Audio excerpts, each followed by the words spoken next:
मेरा नाम समीरा है। आज जिस समय मैं ये कहानी लिख रही हूँ तब मेरी उम्र 50 साल है।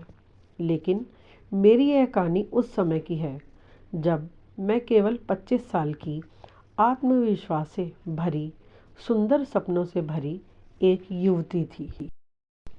मैं भी दूसरी साधारण लड़कियों की तरह यही सोचती थी कि शादी के बाद ज़िंदगी बहुत सुंदर हो जाती है। मेरे पिता नौकरी से रिटायर हो चुके थे और मेरी माँ एक सीधी सादी गृहिणी थी।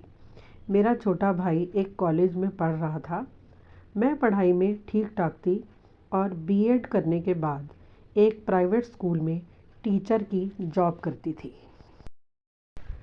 हमारा सीधा साधा छोटा सा संस्कारी परिवार था। सीमित साधन थे लेकिन समाज में इज्जत थी। मेरी सैलरी तो ज़्यादा नहीं थी पर आत्मसम्मान की कमाई थी। एक दिन मेरी बुआ मेरे लिए एक लड़के का रिश्ता लेकर हमारे घर आई। लड़का देखने में अच्छा था, पढ़ा लिखा परिवार था और लड़के वालों का घर भी हमारे शहर में ही था। बस अब और क्या चाहिए था। मुझे भी सब कुछ ठीक लगा और संजीव से मेरी अरेंज मैरिज हो गई। पहली मुलाकात में संजीव मुझे बहुत ही शांत, समझदार और थोड़ा अंतर्मुखी लगा। उसने मुझसे बहुत थोड़ी बात की लेकिन उसकी बातों में एक परिपक्वता थी।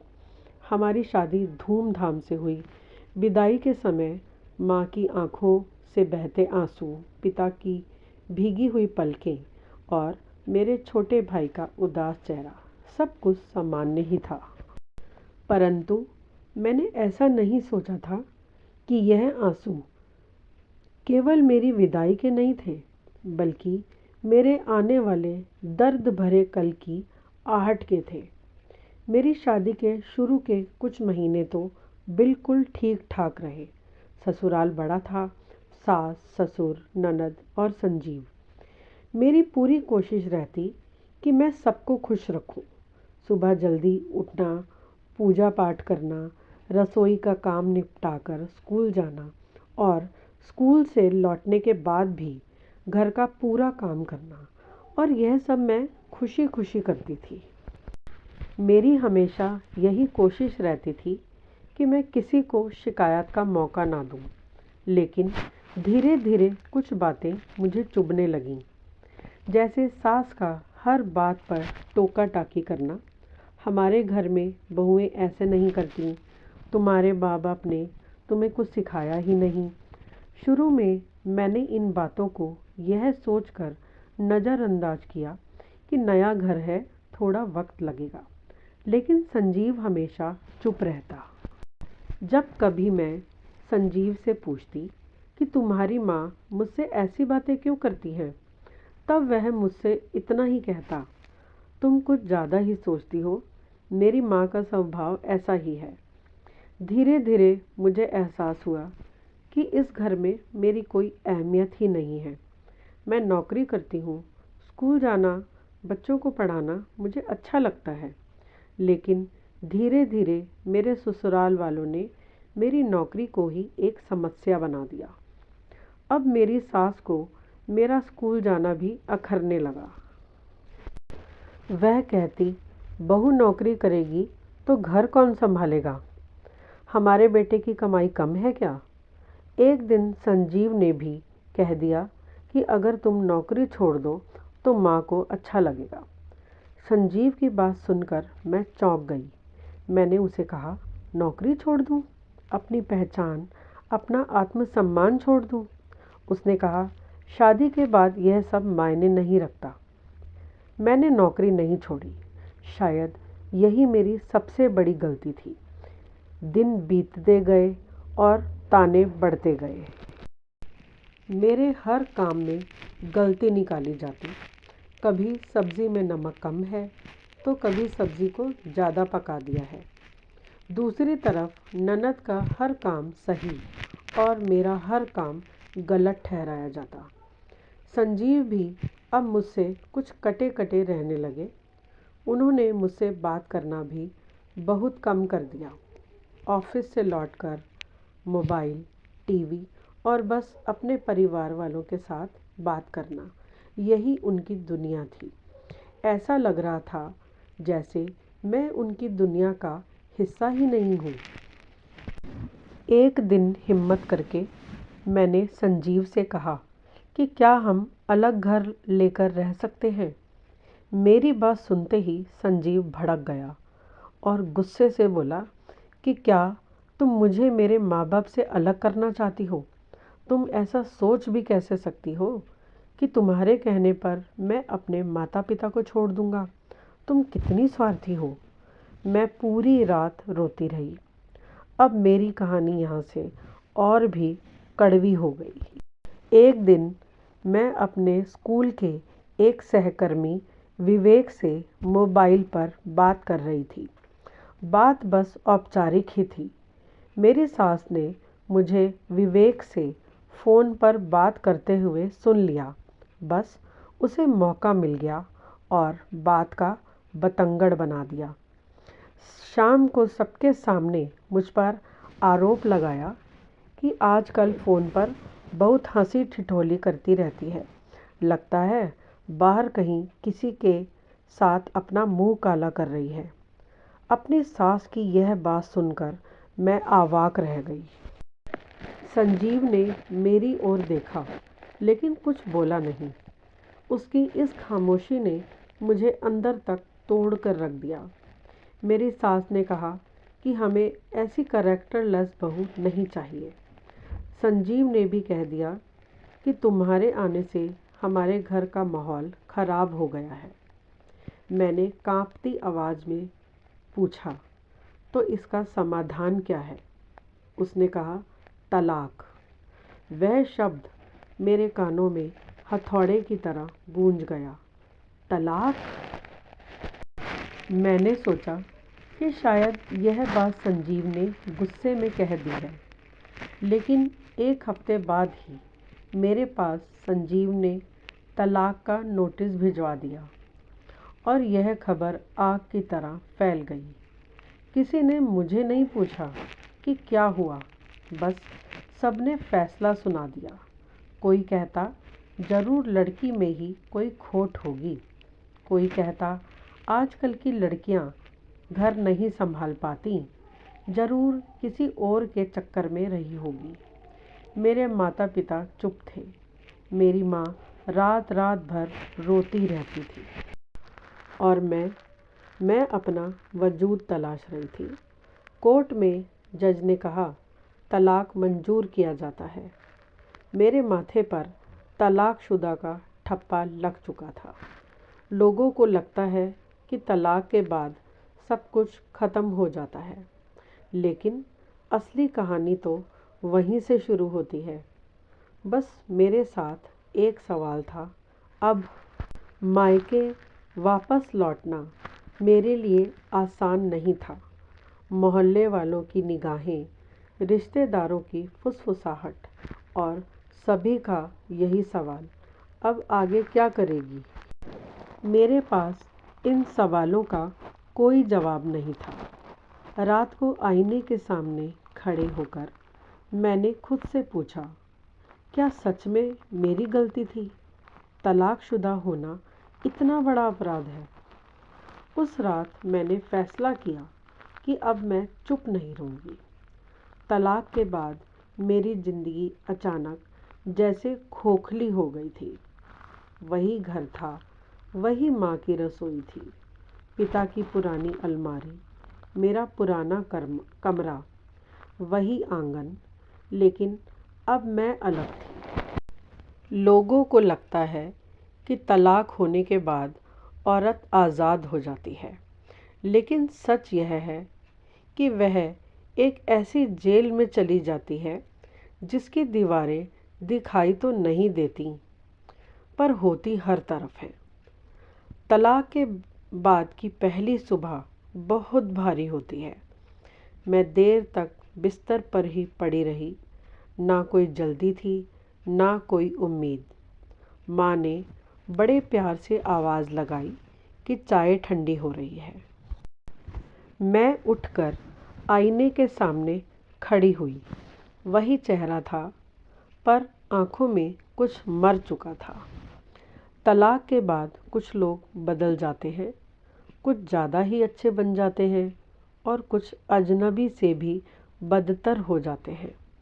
रिश्तेदार मिलने आते हैं, लेकिन हाल पूछने नहीं, बल्कि यह समझाने कि तुम्हें थोड़ा समझौता कर लेना चाहिए था। आजकल की लड़कियां सहन नहीं कर पाती। तुम्हारा घर टूट गया, यह कोई छोटी बात है क्या? मैं लोगों की बातें सुनकर मुस्कुरा देती। मेरे पिता बहुत कम बात करते थे। तलाक के बाद उन्होंने मुझसे कभी कुछ नहीं पूछा। ना उन्होंने मुझे कोई दोष दिया और ना ही मुझे सांत्वना दी। एक दिन मैंने उन्हें अकेले में बैठकर रोते हुए देखा। तब मैंने पहली बार यह महसूस किया कि तलाक केवल एक औरत का नहीं होता, तलाक होता है पूरे परिवार का। मैंने अपने स्कूल की नौकरी जारी रखी, क्योंकि यही मेरी सबसे बड़ी ताकत थी। लेकिन यहाँ भी दबी ज़ुबान में कुछ फुसफुसाहटें थीं। सुना है इसका तलाक हो गया है, अब यह अकेली रहती है। कुछ लोग सहानुभूति दिखाते तो कुछ लोग अवसर तलाशते। एक दिन प्रिंसिपल ने मुझे अपने ऑफिस में बुलाया और कहा, समीरा, आपकी पर्सनल लाइफ की बातें स्कूल तक आ रही हैं। मैं सुनकर हैरान रह गई। मैंने अपने आप को शांत रखते हुए कहा कि सर, मेरी निजी ज़िंदगी का मेरे काम से कोई लेना देना नहीं है। उस दिन पहली बार मैंने खुद को इतना मजबूत पाया। रातें सबसे ज़्यादा मुश्किल होती हैं। दिन भर की हिम्मत रात को जवाब दे जाती है। कभी कभी डर भी लगता है कि क्या मैं हमेशा अकेली ही रहूँगी? क्या कोई मुझे दोबारा अपनाएगा? फिर मैं खुद से ही यह सवाल करती कि क्या सचमुच मुझे किसी के सहारे की ज़रूरत है? इसी दौरान एक दिन मेरी मुलाकात अंजलि से हुई। अंजलि मुझे स्कूल के पास एक बुक स्टॉल पर मिली। उसने कहा कि तलाक के बाद औरत या तो टूट जाती है या खुद को और भी ज़्यादा मजबूत बना लेती है। अंजलि की बातें मेरे दिल में उतर गईं। उसने मुझे एक महिला सहायता ग्रुप के बारे में बताया, जहां तलाकशुदा और घरेलू हिंसा झेल चुकी महिलाएं एक दूसरे का सहारा बनती थीं। पहली और दूसरी मीटिंग में मैं चुप रही। जब तीसरी बार मेरी बारी आई तो मैं रो पड़ी। मैंने अपनी पूरी कहानी उन लोगों को सुनाई, बिना किसी लाग लपेट के, बिना किसी झूठ के। उस दिन मैंने यह जाना कि मैं अकेली नहीं हूँ। किसी की शादी दहेज के कारण टूटी थी, तो किसी की शादी बच्चा ना होने के कारण। अब धीरे धीरे मैंने खुद के साथ समय बिताना शुरू किया। किताबें पढ़ना, किताबें लिखना और घूमने जाना। मैंने एक डायरी लिखनी भी शुरू की। हर दिन का दर्द, हर दिन की जीत। एक दिन मैंने लिखा कि आज मुझे किसी ने जज नहीं किया, क्योंकि आज मैं अकेली थी। करीब 1.5 साल बाद संजीव का फ़ोन आया। मेरे हाथ कांप रहे थे। उसने पूछा, कैसी हो? मैंने उत्तर दिया कि मैं ठीक हूँ। उसकी आवाज़ में पछतावा था। माँ की तबीयत ठीक नहीं रहती, घर सूना लगता है। मैंने आगे से कोई उत्तर नहीं दिया। फिर उसने धीरे से पूछा, समीरा, क्या हम दोबारा दोस्त बन सकते हैं? मैंने कोई उत्तर दिए बिना ही फ़ोन रख दिया, क्योंकि मुझे समझ आ चुका था कि कुछ रिश्ते दोस्ती के लायक भी नहीं होते। मुझे एक रिश्तेदार की शादी में जाना पड़ा। वही लोग, वही निगाहें। मेरी बुआ ने मुझसे पूछा कि अब आगे क्या करोगी। मैंने मुस्कुरा कर कहा, जी रही हूँ। वह चुप हो गई। उस दिन मुझे एहसास हुआ कि आपका सबसे बड़ा जवाब आपकी खुशहाली होती है। मैंने महिला सहायता ग्रुप के साथ मिलकर स्कूलों और कॉलेजों में सेशन लेने शुरू किए। स्वाभिमान, रिश्ते और आत्मनिर्भरता पर। लड़कियां मुझसे सवाल करती, मैम, शादी में अगर दुख हो तो क्या करें? अगर तलाक हो जाए तो क्या करें? मैं उन्हें सिर्फ इतना ही कहती, तलाक अंत नहीं है, पर खुद को खो देना सबसे बड़ा अंत है।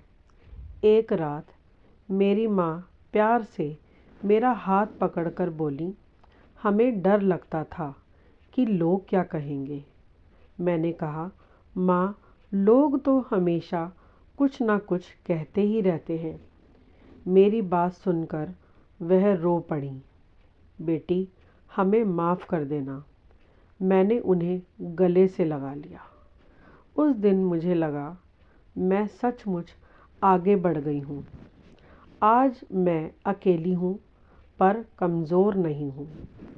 यही मेरी कहानी है। तलाक के बाद का सच यही है कि औरत टूटती नहीं है, उसे तोड़ा जाता है। लेकिन अगर वह खुद को थाम ले तो वही औरत सबसे मजबूत बन जाती है। दोस्तों, अगर आपको मेरी यह कहानी अच्छी लगी तो कृपया लाइक करें और मेरे चैनल को सब्सक्राइब करें तथा बेल आइकन को भी दबाएं। जल्द ही मिलती हूँ एक नई प्रेरक कहानी के साथ। धन्यवाद।